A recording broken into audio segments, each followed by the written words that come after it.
آج ہم نے اس نبی کے فرمان کو پشت پیچھے ڈال دیا جس نبی کریم صلی اللہ تعالی علیہ وسلم نے ہمارے تمہارے لیے راتوں کو جاگ کر آنکھوں سے آنسو کو بہایا ہے، جس نبی صلی اللہ تعالی علیہ وسلم پوری رات اپنی امت کے لیے روئے ہیں۔ آج وہی امت دنیاوی دلدل میں دھسی پڑی ہے۔ وہ نبی کریم صلی اللہ تعالی علیہ وسلم نے کتنے ظالموں کے ظلموں کو سیاہ برداشت کیا اپنی امت کے خاطر۔ اللہ کے نبی صلی اللہ تعالی علیہ وسلم کے پاس وہ پاور تھا، اگر رب کی بارگاہ میں دعا فرما دیتے تو ساری کائنات نیست و نابود ہو جاتی، مگر اللہ کے نبی فرماتے تھے میں لوگوں کی ہدایت کے لیے دنیا پر آیا ہوں۔ کتنے ظلم کیے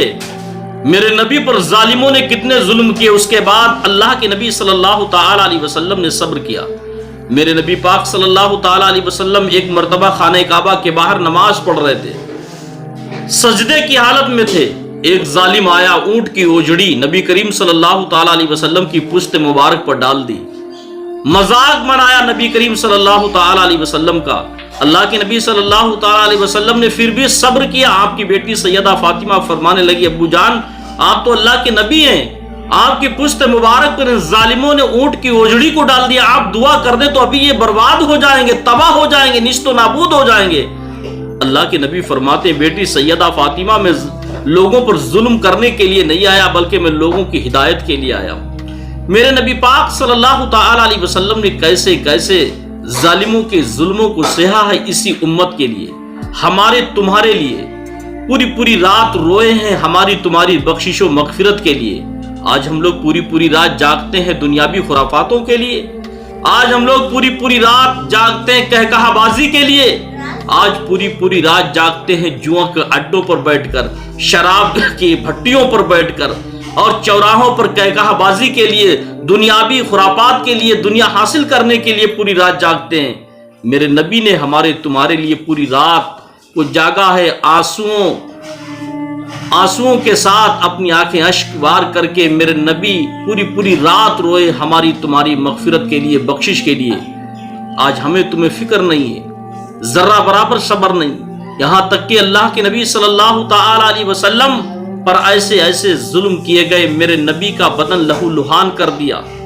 ظالموں نے اتنا ظلم کیا اللہ کے نبی صلی اللہ تعالی علیہ وسلم پر، میرے نبی دین کی تبلیغ کے لیے، دین کی بات بتانے کے لیے لوگوں کو جاتے، تب بھی ظالم اللہ کے نبی صلی اللہ تعالی علیہ وسلم کے اوپر پتھروں کی بھی بارش کی، میرے نبی نے برداشت کی۔ میرے نبی کے اوپر ایک ظالم نے ایسا پتھر پھینک کے مارا کہ میرے نبی کی پیشانی پر لگا، آپ کے بدن سے خون نکلا، آپ کا بدن لہو لہان ہو گیا، پھر بھی اللہ کے نبی نے صبر کیا۔ چاہتے تو بددعا کر دیتے، وہ لوگ نیست و نابود ہو جاتے، مگر نبی پاک صلی اللہ تعالی علیہ وسلم نے بددعا نہیں کی بلکہ کہا نہیں میں لوگوں کی ہدایت کے لیے آیا ہوں۔ نبی پاک صلی اللہ تعالی علیہ وسلم جس راہ سے گزرتے تھے، آپ کی راہ گزر پر ایک عورت تھی ام جمیلہ کے نام سے، وہ نبی پاک صلی اللہ تعالی علیہ وسلم کی راستے میں گزرگاہ میں کانٹے ڈال دیا کرتی تھی کہ محمد مصطفیٰ گزریں گے تو ان کے پیروں میں کانٹا چبھے گا تو ان کو تکلیف ہوگی۔ آج بھی کس طریقے سے لوگ ہیں، نبی پاک صلی اللہ تعالی علیہ وسلم کی راستے میں کانٹے ڈال کر نبی کو تکلیف دینا چاہتی تھی۔ وہ عورت ام جمیلہ نام کی، یہ ابو لہب کی بیوی تھی۔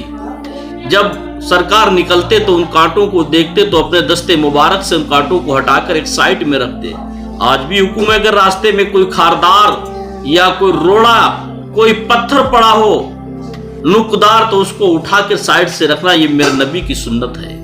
راہوں کو بڑھیا سجا کر رکھنا، صاف رکھنا، یہ نبی پاک کی سنت ہے۔ اتنے ظلم دینا نبی پاک صلی اللہ تعالی علیہ وسلم کو تکلیف دینا ان ظالموں نے چاہا، مگر میرے نبی نے صبر کیا۔ میرے نبی پاک صلی اللہ تعالی علیہ وسلم صبر کیا کرتے تھے اگر کوئی کانٹا بھی راستے میں ڈالتا تھا۔ آج اسی طریقے پر کچھ عورتیں ایسی بھی ہیں جو کرنے دھرنے کا کام کرتی ہیں، لوگوں کو تکلیف دینے کے لیے ان کے دروازے پر تعبیز گنڈے دعا تعبیز کراتی دھراتی تاکہ ان کو تکلیف ہو جائے، لیکن یہ تکلیف دینا یہ ابو لہب ابو جہل کے گھر کا کام تھا، اور تکلیف کو سہ کر صبر کرنا یہ محمد مصطفیٰ کے گھر کا کام تھا۔